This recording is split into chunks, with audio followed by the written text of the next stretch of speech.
Well, welcome to this product demonstration video for the ALLTEST 10 drug rapid test key cup with adulteration urine test built in. The packaging is identical to the previous packaging supplied by ALLTEST. This is a multi-drug 10 workplace screen that includes drug tests for methamphetamine, cocaine, cannabis, amphetamine, opiates, benzodiazepines, MDMA or ecstasy, methadone, tramadol, ketamine, and a 3-pad adulteration test. This is the standard foil in its IVD CE marked certified pouch. This is the product as it comes out of the pouch. You'll see on the rear there is a label over the results windows for the drug test. The redesigned cup has a temperature test strip on the front here with a minimum fill volume indicator on the left-hand aspect of the front label. The newly designed lid has a purpose-built hinge and rubberized seal, making leakage of any urine contained in the cup almost impossible. The key to trigger the drug test element is supplied in the lid, and this has to be inserted into the side port here on the cup and then pushed through when you wish to start the test. The key can then be retained in the lid. Now on the rear is the panel cover. This can be removed at any stage during the test being performed. The adulteration test strip is in the right hand column. You're looking for no changes in the colour pads on those, and it can be read as early as 2 minutes. Then you have 5 columns of drug test results, a control line on all 5, and then various combinations of T1, T2 and T3. You'll see that the left-hand columns both have 3 T lines that will form for the abbreviated drug components listed at the top of the column. The third one has 2, and the 2 right-hand most columns for Tramadol and Ketamine have single T lines.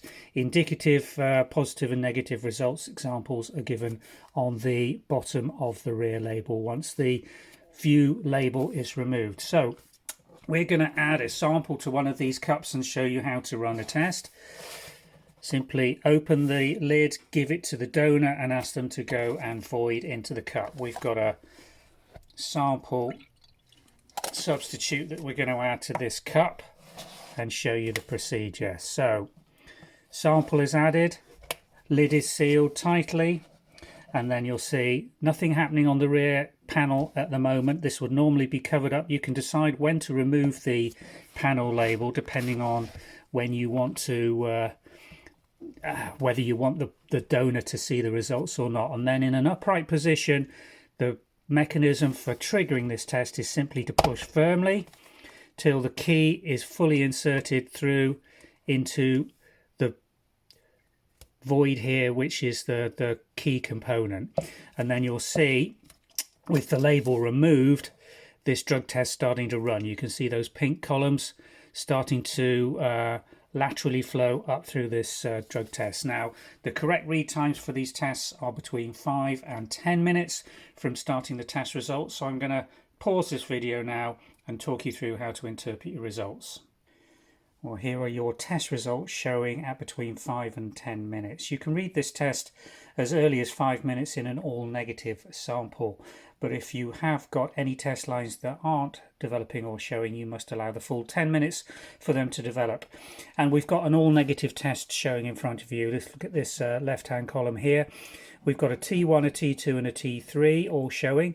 You will note that the thickness and colour density of the T lines varies quite considerably. That's perfectly normal for all urine and saliva drug tests.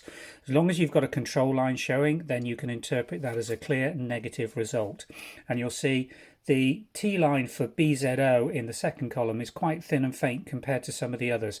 Again, this is a clear negative result. Negative T lines for T1 and T2 for the third or middle column for MDMA and methadone. Same for Tramadol and Ketamine. And the adulteration test pad colours are just compared using the colour card that will have been supplied with your test kit. They should all be in the negative ream to suggest that no urine adulteration, dilution or oxidants have added. So there you have the retained sample in the front chamber, which has not come into contact with any of the test membranes in the back, so that can be retained for further testing if that proves necessary. But this test allows quick and rapid screening of urine samples within 10 minutes for 10 drug groups common to the UK, with positive or negative results for each drug group at the specified cut-offs. Thanks for watching.